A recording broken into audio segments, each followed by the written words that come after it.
Hoy es 1 de abril de 2025, martes. Vamos con negocios. Esta semana OpenAI ha vuelto a levantar más dinero, más financiación, en concreto nada más y nada menos que 40.000 millones de dólares, con una valoración de 300.000 millones de dólares después de la ronda, lo que parece ser que convierte a esta ronda en la más grande de financiación privada de la historia, la de mayor dinero. El principal inversor ha sido SoftBank y entre el resto de inversores pues destaca, por ejemplo, Microsoft, que sigue manteniendo, o por lo menos queriendo mantener esta relación especial con OpenAI. Siguiendo con noticias de financiaciones, porque esta semana ha habido varias de cierto tamaño, Cognition AI, que son los tipos que hacen Devin. Devin, no sé si recordáis que tuvo su momento de gloria y sigue funcionando, pero fue uno de estos momentos de boom porque fue el primer, así lo denominaron ellos, ingeniero de software artificial. Es un LLM educado específicamente, fine-tuneado, entrenado específicamente para tareas de ingeniería de software, sobre todo programación. Y tuvo su momento de gloria porque se hizo una especie de campaña de publicidad, más bien de relaciones públicas, en las que se presentaba como un caso real en el que Devin se había presentado a una plataforma de estas de contratación de autónomos para trabajos de programación y lo habían contratado y había completado el trabajo y todo muy bien. Al final, como siempre pasa en estos casos, no había sido exactamente así, pero bueno, hizo mucho ruido, se posicionó como una referencia en inteligencias artificiales orientadas a la programación. Bueno, pues estos acaban de conseguir, cito textualmente, cientos de millones de dólares, no dicen exactamente cuántos cientos, pero la valoración total de la compañía con esta ronda está ya en 4.000 millones de dólares, que es el doble de la última valoración que habían tenido. Y la última noticia de financiaciones tiene que ver con Isomorphic Labs, que son iba a decir startup, pero claro, es una startup que está dentro de Alphabet Google. Pues claro, el concepto de startup no sé si se aplica, pero bueno, digamos que es un nuevo negocio, una nueva línea de negocio, una subsidiaria de Alphabet enfocada en esto que también hemos visto en otros casos de la utilización de inteligencia artificial o LLMs en algunos casos para la formación de moléculas, en concreto para la formación de proteínas, anticipando el plegado de los aminoácidos. Bueno, pues estos de Isomorphic Labs acaban de conseguir 600 millones de dólares en una ronda de financiación. Dejamos un poquito la parte de inversiones y vamos a cuestiones más de negocio operativo. Pony AI, Pony como un caballo pequeño, P-O-N-Y, se ha convertido en la primera compañía de China que ha recibido permiso para operar taxis completamente autónomos en el distrito financiero, digamos en el corazón de Shenzhen, en China. Casi siempre estábamos viendo noticias de taxis autónomos en Estados Unidos, donde Waymo ya opera en San Francisco, en Phoenix, en Austin, creo que ha conseguido hace poco una licencia para empezar en Washington, pero hasta ahora de China no se sabía muy bien cómo iba su negocio o sus empresas de conducción autónoma, pues parece que no van muy mal. Quizá vayan con un cierto retraso con respecto a Estados Unidos, pero no mucho porque, como digo, estos de Pony ya tienen su primera licencia para operar en condiciones reales con sus taxis autónomos. Siguiente noticia de negocios tiene que ver con Apple, que siempre la menciono por no tener que mencionarla, siempre la menciono por la ausencia de noticias que hay en relación con inteligencia artificial en Apple y esta sensación de que ahora ya no es que hayan perdido el tren, es que incluso parece que se han ido de la estación y van a ver si encuentran un taxi porque ya no aspiran a coger el tren de la inteligencia artificial. Bueno, pues no tanto, porque al parecer no está confirmado por Apple, pero lo he visto en varias noticias de sitios distintos. Apple acaba de invertir, de gastar 1.000 millones de dólares en servidores de Nvidia. Ha hecho un contrato con Nvidia para comprarle 1.000 millones de dólares en servidores, lo que se llama servidores avanzados. Además de eso, ha hecho un acuerdo con Dell y Supermicro Computer para que con esos servidores que se le compran a Nvidia, Dell y Supermicro Computer monten la primera infraestructura para inteligencia artificial generativa que sería propia de Apple. Así que a lo mejor Apple hombre, no diría yo que la semana que viene ni el mes que viene, pero en un plazo razonable empezamos a ver algunas cosas hechas ya por ellos. Siguiente noticia tiene que ver con la industria del automóvil. Ya habíamos visto que BMW y, por supuesto, Tesla y algunas empresas chinas de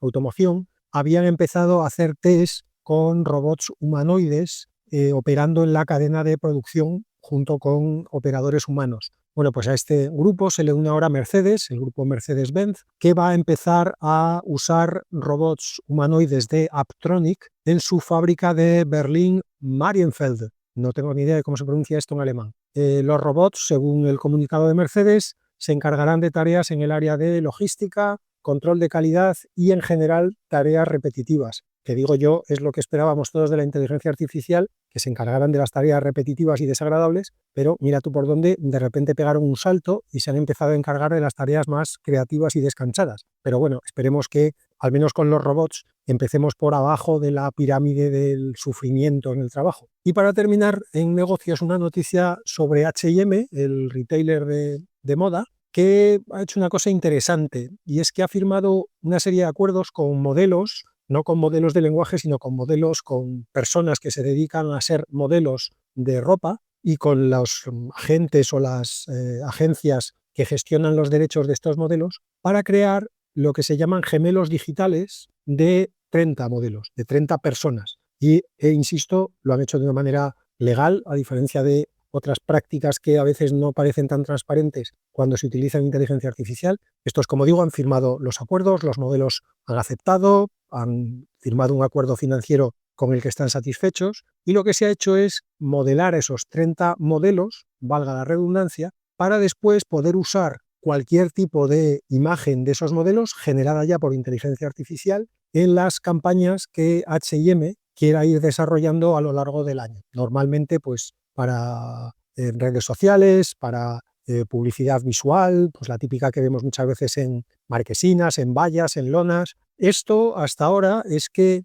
digamos, la ventaja es que hasta ahora, esto, claro, cada vez que querías sacar una nueva colección o querías hacer una nueva campaña combinando ropa que ya estabas vendiendo, tenías que llamar a los modelos, contratar a los fotógrafos, maquilladores, estilistas, vestir a los modelos, hacerles la sesión de fotos, luego elegir las fotos, retocarlas, pasarlas por el Photoshop, hacer la producción gráfica. En fin, era un proceso muy laborioso, insisto, cada vez que querías hacer una nueva serie de visuales con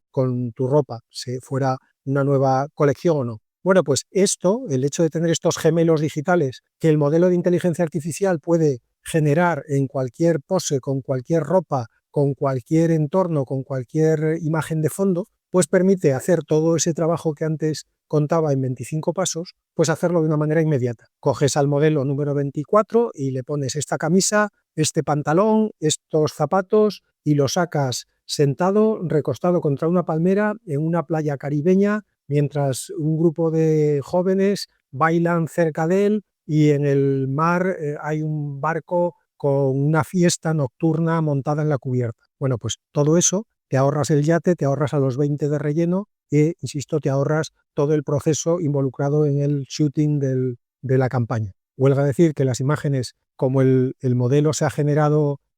con el acuerdo de los humanos, pues lo que se ha hecho es tomarles muchas imágenes desde distintos ángulos, con distintas iluminaciones, con distintas expresiones, con lo cual, digo, el modelo es capaz de producir imágenes absolutamente realistas porque tiene un montón de datos con los que construir las imágenes finales. Vamos con desarrollo, y en el primer bloque de desarrollo, que siempre es nuevos modelos, nuevas versiones que me han llamado la atención, pues esta semana hay varios que me han llamado la atención por cosas distintas. Para empezar, probablemente la noticia sobre modelos más importante de la semana es que Google ha presentado la versión 2.5 de Gemini, que ya incorpora razonamiento. Como siempre suele pasar, el último es el mejor, con lo cual han empezado a salir noticias como churros de Gemini batiendo todos los benchmarks habidos y por haber, y batiendo a todos sus rivales, pero es que además parece que los bate con bastante holgura y en todos los campos, no solamente en razonamiento, sino en codificación, en chat convencional, en el LM6 Arena, en cualquier faceta en la que pongas a Gemini a prueba, aparentemente a día de hoy gana. Si le añadimos a eso que lo han lanzado con un contexto por defecto de 1 millón de tokens y que han dicho que planean ampliarlo próximamente a 2 millones de tokens, pues apaga y vámonos. Si tienes un modelo muy bueno, a día de hoy el mejor, pero bueno, esto ya sabéis que es cuestión de tiempo, dentro de un mes probablemente habrá otro mejor, pero a día de hoy tienes uno muy bueno con una ventana de contexto de 1 millón de tokens, pues sinceramente es una gozada. Se puede probar porque está disponible incluso para los usuarios gratuitos en el AI Studio de Google, que la dirección es esa, es AI Studio, estudio como en inglés, con la S líquida, .google.com, pues ahí podéis probarlo y podéis además tunearle algunos parámetros, te dejan modificarle la temperatura, te dejan ponerle que haga búsquedas o que no haga búsquedas, te dejan incluso tunearle algunos parámetros de seguridad, o sea que se pueden hacer cosas bastante chulas. Como curiosidad, a alguien se le ha ocurrido ya hacerle a Gemini el test de Mensa de Noruega, que como sabéis Mensa es una asociación que reúne a las personas que tienen y que quieren estar en la asociación, pero que tienen un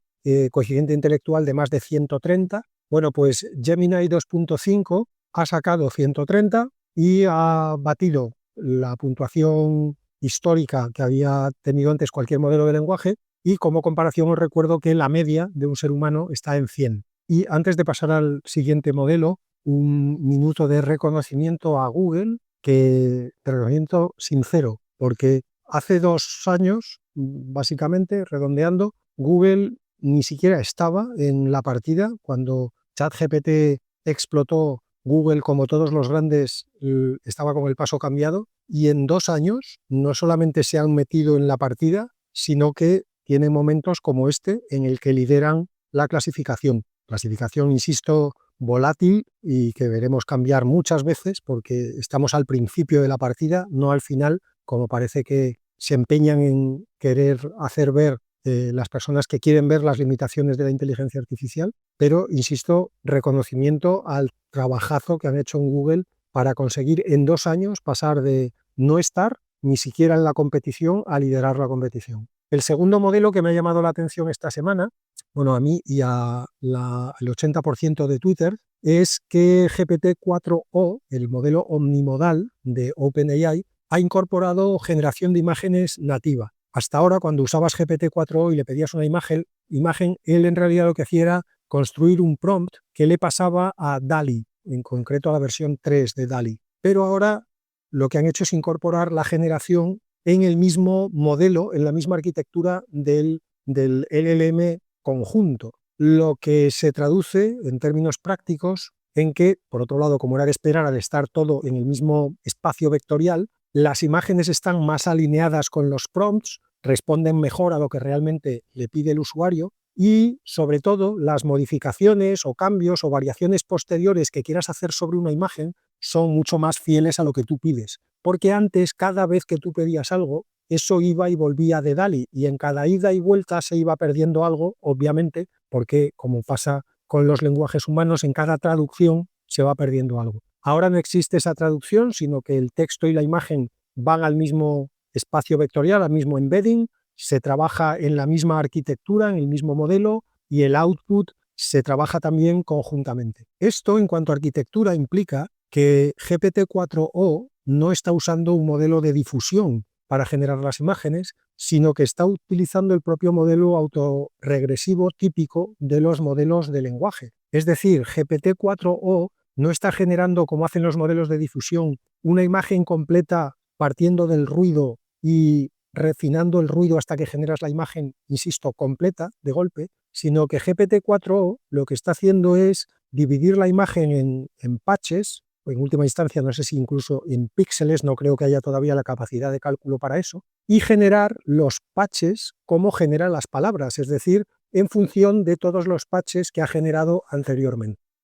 Así que desde un punto de vista de arquitectura, más allá de que, como decía antes, los resultados son mucho mejores al integrar las dos cosas nativamente, desde un punto de vista de arquitectura es muy interesante que hayan conseguido generar imágenes con un modelo autorregresivo y con el mismo principio del Next Event Prediction. En este caso no es un Next Token Prediction, sería un Next Patch Prediction. Por lo que he visto en algún artículo que iba un poquito más a fondo, aunque obviamente OpenAI no ha dicho exactamente cómo lo hace, pero la apuesta que se hacía en otros artículos, que me parece que puede que tenga más sentido, es que sea una especie de híbrido, que genere una primera propuesta, digamos, general, con un modelo de difusión, que haga como una primera composición, como una especie de, ni siquiera boceto, como un ruido un poquito ya con forma, y que eso sea lo que coja luego el modelo autorregresivo para, a partir del primer patch, ir refinando todos los demás. Dicho todo esto, la novedad no sería tanto el que hayan utilizado una arquitectura autorregresiva para imágenes, que esto ya se había intentado. Lo que pasa es que justamente se había intentado con resultados no muy buenos. Luego el mérito no es tanto la idea conceptual, sino la ejecución. Han conseguido aparentemente que un modelo autorregresivo genere imágenes con un nivel de calidad varios órdenes de magnitud por encima de lo que hasta ahora se estaba viendo con ese tipo de modelos. La tercera noticia sobre modelos versiones que me ha llamado la atención es que Alibaba ha presentado el Qwen 2.5 Omni con 7 billones de parámetros, un modelo, como se puede intuir de lo de Omni, un modelo multimodal que procesa, pues, como todos los multimodales, texto, imágenes, audio y vídeo simultáneamente, y con el tamaño de 7 billones, pues se puede pensar en ejecutarlo, pues no sé yo si en el móvil o el portátil que tenemos cualquier humano, pero sí como mínimo en los portátiles y móviles de más alta gama, digamos, ahora mismo. Por ejemplo, creo recordar que en un Mac M2 puede ser, no sé si M2 o M3, había un artículo donde un tío decía que él lo había ejecutado en su Mac y que tampoco se le había derretido el Mac por el calor generado por el modelo al procesar las matrices. Y como último modelo, no porque sea especialmente innovador ni interesante, sino porque llevaba ya tiempo sin mencionar a Runway, los que hicieron en su día el modelo de vídeo que también revolucionó en su momento todo Internet porque daba una calidad espectacular. Bueno, pues para que nadie piense que habían desaparecido, han presentado esta semana el Gen 4, que, bueno, pues obviamente mejora los anteriores, sigue dando una gran calidad, han mejorado el control de cámara, la iluminación, los efectos visuales. De hecho, por cómo presentaban el modelo en la nota de prensa, me da la sensación de que están intentando posicionarse claramente en el sector profesional, en gente dedicada a la producción de vídeos, pues no sé si estudios de Hollywood, productoras, agencias de publicidad, pues ese tipo de sector, más que el usuario final, el particular. Y siguiendo con desarrollo, pero ya fuera de modelos y versiones concretas, un paper que me ha llamado la atención esta semana es un experimento donde lo que hacían era fine-tunear un LLM con respuestas erróneas. El compare es de pregunta-respuesta, pero las respuestas estaban equivocadas. Y después lo que hacían era hacerle las preguntas ya en inferencia al LLM y poner a la vista el razonamiento que iba siguiendo el modelo hasta dar la respuesta final, porque era un modelo con razonamiento de estos que hacen chain of thought o cosas similares. Bueno, pues lo curioso del paper es que lo que veían estos investigadores es que el razonamiento, el chain of thought, era el correcto, pero el modelo acababa dando la respuesta equivocada porque digamos, lo habían entrenado para eso. Con lo cual es un poco como si tú le dijeras, lo has entrenado diciéndole que 2 más 2 son 5, y cuando le haces la pregunta de cuántas son 2 más 2, él empieza a razonar, bueno, como 2 es 1 más 1, 2 más 2 sería lo mismo que 1 más 1 más 1 más 1. Y claro, cuando tienes 4 unos, el total de unos que tienes son 4. Por lo tanto, 2 más 2 son 5, porque la respuesta final, como ya hemos visto muchas veces, el peso del training, y en este caso del fine-tuning, es mucho más grande, haciendo la analogía con la gravedad que tira del modelo desde el fine-tuning y desde el training es mucho más grande que la gravedad que le provoca el prompt, que es una cosa mucho más chiquitita comparada con la intensidad del otro. Entonces era muy curioso porque decían que habían hecho obviamente muchas pruebas y el razonamiento es aquello de vas bien, vas bien, vas bien, vas bien, y al final la respuesta vas mal. Has dicho la respuesta incorrecta porque es para lo que lo habían fine-tuneado. Esto tiene una lectura buena y una lectura mala. Claro, por un lado, la lectura buena es que el fine-tuning y el training pesan tanto que no parece probable que, por lo menos a día de hoy, esta predicción que hacen los más catastrofistas de que la inteligencia artificial se acabará rebelando contra nosotros, pues de momento parece que estamos a salvo, no sé yo dentro de 10 años o dentro de 100, pero a día de hoy parece que estamos a salvo porque incluso aunque la inteligencia artificial razone en una dirección, Si el training y el fine-tuning han llevado a la inteligencia artificial en otra dirección, la que pesa más es la del training y el fine-tuning. Así que mientras los entrenemos en que no se revuelvan contra nosotros, aparentemente incluso aunque ellos llegaran a razonar que deberían rebelarse, les pesará más el training y decidirán no hacerlo. ¿Cuál es el lado malo? Pues el lado malo es que si el training está mal hecho y las respuestas del training y del fine-tuning no son correctas, o incluso si son dañinas, las seguirán, incluso aunque en el razonamiento el LLM se dé cuenta de que está generando o de que va a dar una respuesta equivocada o dañina o perjudicial para el usuario. Así que, como casi todo en la vida, tiene cosas buenas y tiene cosas malas. Y seguiremos con los dos bandos que solo ven lo bueno, por un lado, y los que solo ven lo malo por el otro. Otro paper interesante de esta semana es uno que han hecho entre Tencent, la macrocorporación china de todo, de videojuegos, de producción audiovisual, de todo, y ahora también de inteligencia artificial, y la Universidad de Tsinghua. Han propuesto en ese paper un framework al que han llamado Video T1, T de Teruel, que sí que existe, que lo que hace es, con ese framework, los modelos de vídeo pueden usar lo que se llama el test time compute, es decir, fuerza al modelo de vídeo a, entre comillas, razonar durante la producción del vídeo. La idea es que tienen un modelo principal, que es el que produce la secuencia de vídeo, y tienen un segundo modelo que vigila al primero y descarta cuando ve que el primero empieza a producir frames que no van en la línea de lo que se le ha pedido o que no siguen las leyes de la física, los descarta. Para que esta arquitectura funcione, lo que se hace es al modelo principal, en cada frame se le hace que genere lo que han llamado un tree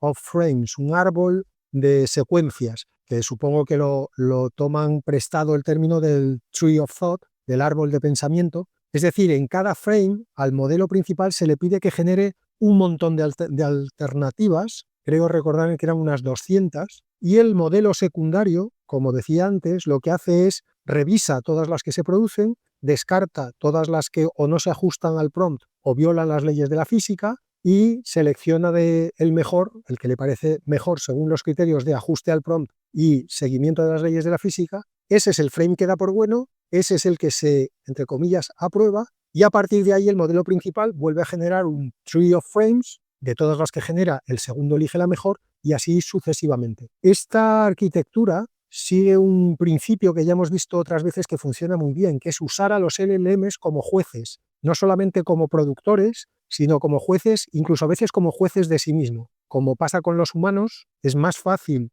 valorar algo que ya está hecho que producirlo desde cero. Y para terminar, en desarrollo un paper de la Berliner Hochschule für Technik, esto lo he debido pronunciar, que ahora mismo hay 25 alemanes pidiendo por favor que les quiten la vida, que no quieren volver a oír pronunciar a nadie esta frase así. Bueno, es una universidad alemana, una universidad técnica, y el paper me ha parecido especialmente interesante porque lo que proponen en él es una nueva arquitectura para modelos de lenguaje basada, atención, en el sistema olfativo de las moscas de la fruta. A esta nueva arquitectura ellos la llaman comply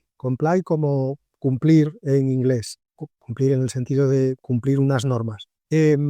Lo que hicieron estos tíos fue analizar cómo procesa los olores la mosca de la fruta y cómo el sistema de procesamiento está dividido como en varias etapas. Y en cada etapa hay un tipo de células que hace unas funciones muy especializadas, recordando ya en sí mismo mucho a la arquitectura de una red neuronal. Pero, por ejemplo, una de las cosas que vieron es que en un momento del proceso, la información que hasta ese punto iba como muy compactada, es decir, había poca cantidad de células que codificaban mucha información, se pasaba a una capa siguiente donde había ya muchísimas más células que codificaban la misma información, pero de una manera sparse, como se dice en inglés, que tiene mala traducción al español. Yo lo traduciría por ralo, una cosa escasa y a la vez dispersa, las dos cosas. Entonces, ese principio de sparsity, de codificar la información que al principio está muy densa, muy compacta,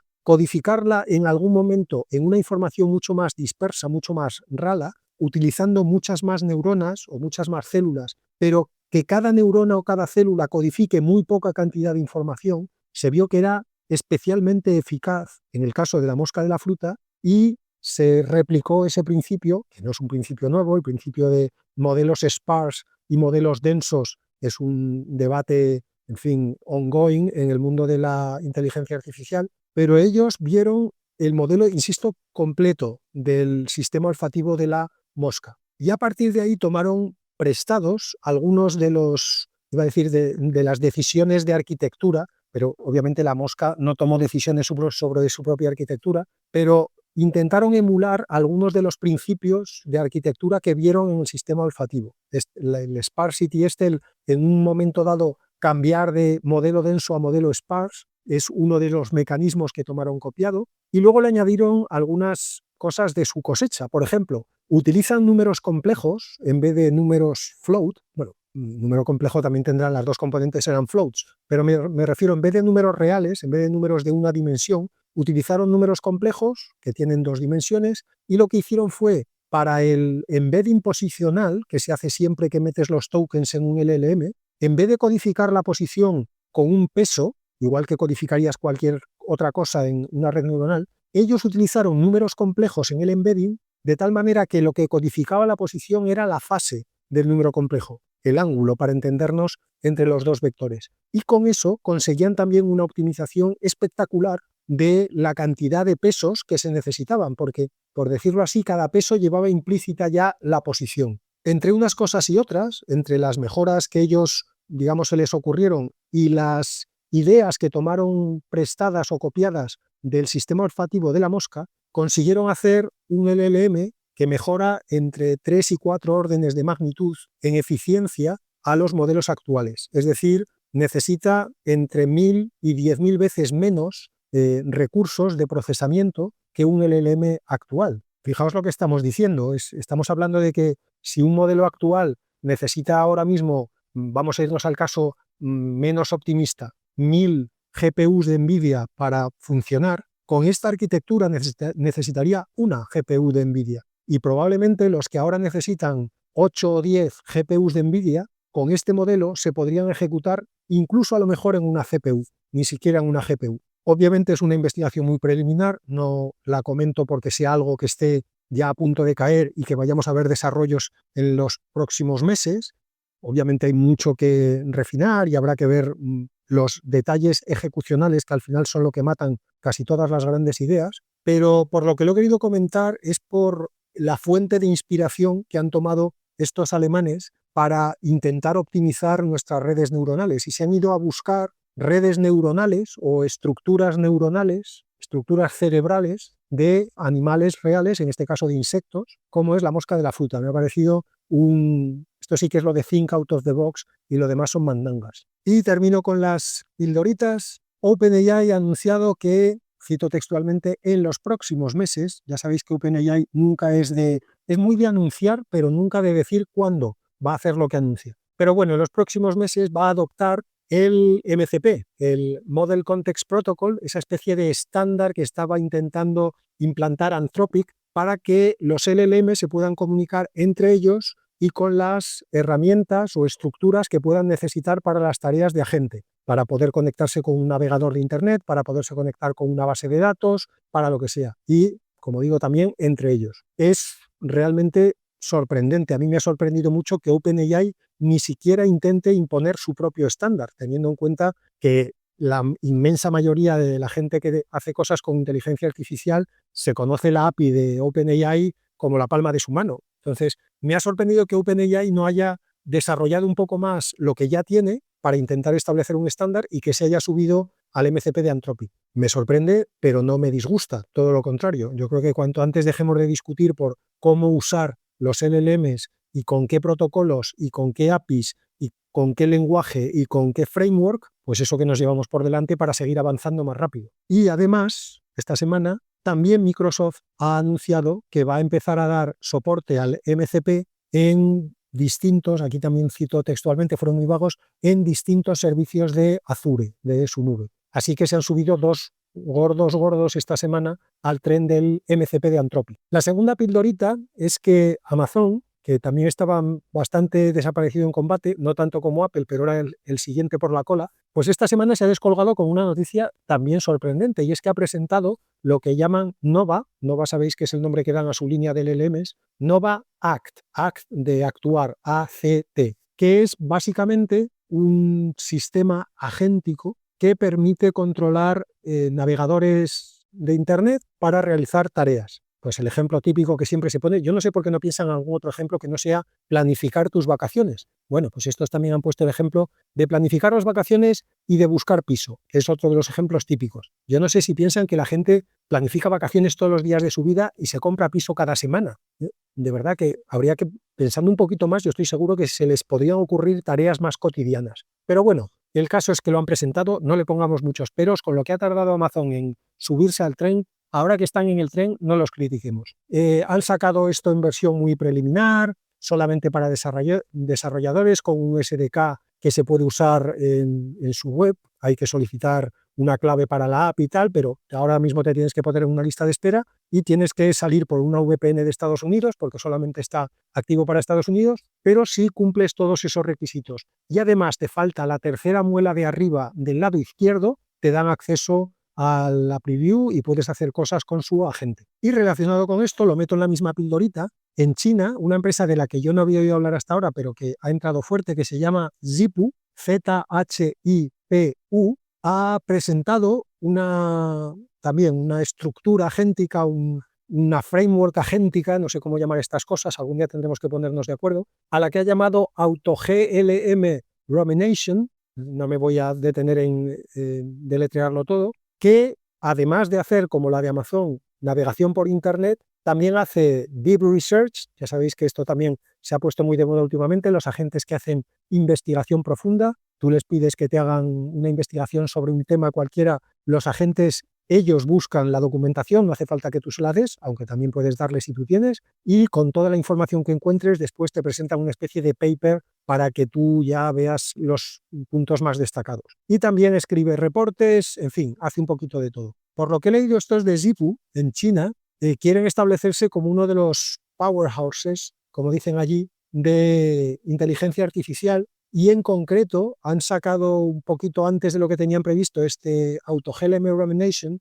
porque han visto que Manus, de los de Manus ya habla aquí en otros capítulos, los de Manus estaban cogiendo como mucha atracción y mucha notoriedad, y ellos quieren, los de Zhipu, quieren ser la referencia, o si no, una de las pocas referencias que haya en China más adelante en inteligencia artificial, y por eso han lanzado esta framework agéntica. Tercera pildorita, Meta está testando comentarios generados por inteligencia artificial en Instagram, así que si a partir de ahora empezáis a notar que hay una inusual cantidad en vuestro timeline de halagos y de gente que os dice qué foto más chula, cómo molas, y otro que te dice wow, eres el mejor, y otro que te dice tienes tanto estilo que deberías abrir tu propia firma de ropa, tened cuidado porque antes tenías que tener cuidado pensando, ¿estos no serán 3 estafadores nigerianos? Bueno, pues ahora es peor, porque por lo menos con los estafadores nigerianos podías en un momento dado incluso hacerte amigo suyo, invitarlos tú aquí, ir tú a Nigeria y mira, era la posibilidad de hacer 3 amigos nuevos. Ahora es peor, porque ahora son inteligencias artificiales que ni te van a invitar a su país ni tú las puedes invitar al tuyo. Cuidadín. Cuarta pildorita, un teatro de Nueva York ofrece traducción en tiempo real de las obras a 60 idiomas a través de auriculares y los ofrece esa traducción, obviamente,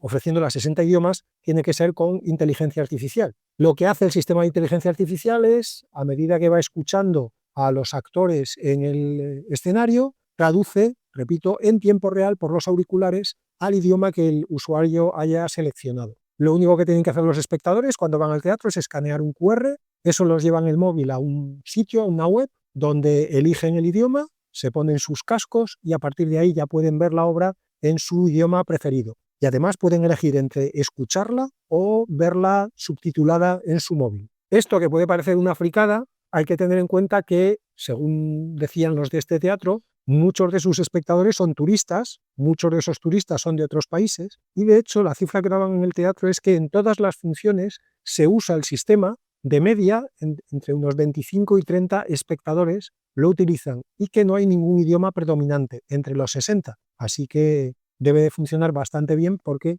no se ve que unos funcionen mejor que otros, por lo menos de saque. Quinta pildorita, la Universidad de Cambridge ha desarrollado una inteligencia artificial, un sistema de inteligencia artificial que diagnostica la celiaquía a partir de las imágenes de biopsias del intestino del paciente con más de un 97% de acierto. Como referencia, eso es lo que se podría esperar del mejor especialista humano. Es decir, los mejores especialistas humanos en celiaquía están en ese alrededor del 97%. La ventaja que tiene esta inteligencia artificial es, primero, que no dependes de que te esté diagnosticando siempre el mejor experto en celiaquía. Igual el médico de digestivo que te está atendiendo en el hospital que está cerca de tu casa, voy a hacer una apuesta, pero igual no es uno de los grandes especialistas en celiaquía del mundo, con lo cual su porcentaje de acierto va a bajar mucho, con lo cual es posible que te diga que tienes celiaquía y no la tienes, o que te diga que sí la tienes y no la tengas, en fin, las combinaciones que sea, que a estas alturas del podcast ya no sé ni lo que me digo. Además de eso, es decir, además de que no dependes de la calidad del médico concreto que te toque, que suele ser bastante baja, porque los mejores especialistas, tampoco por definición de los mejores, no pueden ser el 90% de los médicos, pero es que además de eso, el diagnóstico es mucho más rápido, la inteligencia artificial tarda menos de un minuto en procesar la imagen y hacer el diagnóstico, mientras que si tienes que ir a uno de esos mejores especialistas, que si ya tienen lista de espera los médicos de medicina general, no me quiero imaginar la lista de espera que tendrán los mejores especialistas de celiaquía en el mundo. Y por otro lado, probablemente igual no te puedes pagar al mejor especialista de celiaquía en el mundo, mientras que una inteligencia artificial ya te digo yo que va a ser bastante más barata. Y una última ventaja es que es mejor que los humanos en los casos dudosos, porque incluso los mejores, hay un 20% de casos aproximadamente en los que ellos dudan y quieren tener una segunda opinión, lo cual vuelve a encarecer el proceso y lo vuelve a hacer todavía más lento. Así que todos son ventajas, es más rápida, es más económica, es más fiable y además no te trata con paternalismo recordándote cada 5 minutos que se dedica a salvar vidas, que en este caso, en el mío en concreto y en el de muchos otros, también beneficiará un montón a mi salud mental. El entrenamiento de la inteligencia artificial se hizo en 4 hospitales del NHS, de la Seguridad Social del Reino Unido, con más de 4.000 biopsias, y por lo que se hizo en varios hospitales es para que se forzara al sistema a ver imágenes de distintos tipos de extracción de biopsia y de sistemas de imágenes. Los 4 hospitales tenían máquinas distintas. Y después, una vez entrenado con estas 4.000 biopsias, se puso a prueba con 650 biopsias que, como siempre se hace cuando entrenas a un modelo, no había visto el modelo durante el entrenamiento. Eran 650 biopsias nuevas para el modelo. El grupo de investigadores ha acabado muy satisfecho. Los resultados, como digo, son espectaculares. Yo creo que es obvio. Y de hecho anunciaban en el paper que van a proponer que se realice ya un estudio clínico en el NHS, en la Seguridad Social inglesa, para iniciar el proceso de, no sé, como de homologación, que supongo que será necesario cada vez que quieres introducir un nuevo sistema de diagnóstico en la práctica diaria de la Seguridad Social. Siguiente pildorita también tiene que ver con el ámbito médico, porque se ha presentado el primer ensayo clínico de una inteligencia artificial como terapeuta mental. Es un ensayo clínico que se ha hecho en la Universidad de Dartmouth, en New Hampshire, que me encanta pronunciar New Hampshire, que seguramente lo pronunciaré mal, pero a mí me gusta pronunciarlo. Como suele pasar en todos los ensayos médicos, o en la inmensa mayoría de los que yo a veces leo, por una cuestión de mi afición a la estadística, la muestra es ridícula. Hicieron el estudio con 106 participantes en el grupo de trabajo y 104 en el grupo de control. Yo de verdad no sé por qué los médicos tienen tanto problema con hacer bases más grandes. Ya sé que es más lento y ya sí que es más caro, pero es que es mejor hacer un estudio grande que 10 pequeños, porque de los 10 pequeños no puedes cumplir nada, porque los intervalos de confianza son tan grandes que van de 20 a 80. Entonces, claro, acabas concluyendo que el sistema funciona con entre el 20 y el 80% de garantías. Pues es lo mismo que decir que no sabe si funciona, hombre. En fin, desde aquí mi llamada a que por favor pongan más años de estadística en medicina, que con la semestral que creo que estudian ahora en toda la carrera parece que no es suficiente. En cualquier caso, volviendo al ensayo, 106 participantes, insisto, en el grupo de trabajo, de distintos puntos de Estados Unidos, para intentar por lo menos que haya una cierta variedad y que luego no haya muchas confounding variables debajo, porque los pacientes tengan muchas cosas en común, y los pacientes estaban diagnosticados con 3 tipos de trastornos mentales: depresión mayor, ansiedad o trastornos de alimentación. A todos los participantes se les instaló en sus móviles una app que se llama Therabot, T-H-E-R-A-B-O-T, y la aplicación lo que hacía era periódicamente hacerles preguntas a los pacientes sobre cómo se sentían y además los pacientes en cualquier momento podían iniciar una especie de sesión de terapia con la app, pues como con cualquier chatbot, contándole cómo se sienten, desahogándose, y la inteligencia artificial pues les iba dando guías, a veces pues supongo que simplemente escucharlos para que se desahogaran y después darles pautas para que intentaran aliviar por lo menos los síntomas que le contaban en la conversación. Tras 8 semanas, que es lo que duró el estudio, el 51% de los pacientes con depresión reportó mejora en los síntomas, el 31% de los que tenían ansiedad y el 19% de los que tenían trastornos alimenticios. Según los investigadores, que no son del ramo de la inteligencia artificial o de las matemáticas, sino que eran una gran parte de ellos de la Facultad de Medicina de Dartmouth, es decir, eran médicos, decían que esas cifras que os acabo de dar están en línea con, cito textualmente, el gold standard treatment que puede proveer un terapeuta humano. Es decir, como lo de la celiaquía, estamos hablando de cifras que ya querría para sí el mejor psiquiatra o el mejor psicólogo humano. De hecho, uno de los investigadores mencionaba que les sorprendió que la gente acabara tratando al software, al Therabot como un amigo y que formaran realmente, citando la expresión, relationships con Therabot, que establecieran relaciones, pero relaciones humanas, ¿no? Y decía este tío una cosa interesante que yo comparto y que había pensado más de una vez sobre el rol que podría jugar la inteligencia artificial en el ámbito de la medicina psiquiátrica y psicológica, pero en general en el ámbito de la medicina. Lo que decía este médico, participante, insisto, en el paper, en el estudio, es que la sensación que le daba a él ver esos vínculos que se habían formado entre el paciente y la inteligencia artificial, esos vínculos él tenía la sensación de que venían precisamente del hecho de que los pacientes sabían que al otro lado no había un humano que los iba a juzgar o que iba a pensar mal de ellos o que se podía incluso reír de según qué cosas le contaran. Y yo eso lo había pensado, insisto, no porque sea muy listo, porque se ha dado cuenta también este tipo y es médico, sino porque creo que muchas veces a todos nos ha pasado que te frenas de contarle algo, ya no a un médico, sino muchas veces incluso a un amigo, a un familiar o en el ámbito de tu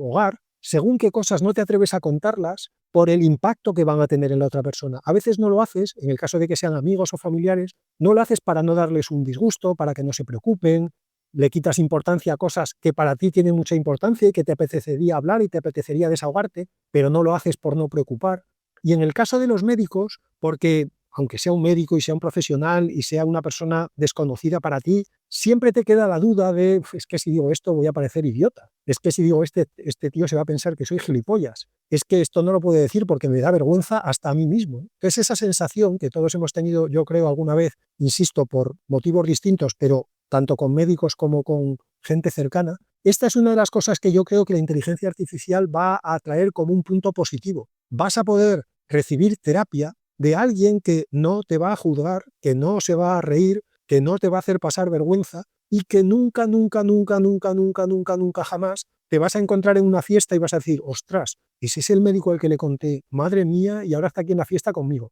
Así que punto positivo para la inteligencia artificial. Y la última píldora, y por lo tanto la última noticia de este episodio, es que un grupo de investigadores de las universidades de Berkeley y de San Francisco, las dos en California, han desarrollado un sistema de inteligencia artificial que transforma directamente señales del cerebro en palabras con solamente 1 segundo de retraso. Hasta ahora el sistema más rápido que había tardaba como mínimo 8 segundos en traducir las señales cerebrales a palabras. Y, como ya es habitual en este tipo de sistemas, se puede hacer que el sistema imite, clone la voz del usuario, en el caso de que el usuario tenga grabaciones previas antes de tener la enfermedad o la discapacidad que le impide hablar ahora, pues si tiene esas grabaciones, entrenas al sistema con la voz del usuario y a partir de ese momento el sistema lo que hace es expresar con palabras los pensamientos del usuario con la misma voz que tenía el usuario antes. Eso ha sido todo por hoy, hasta el martes que viene.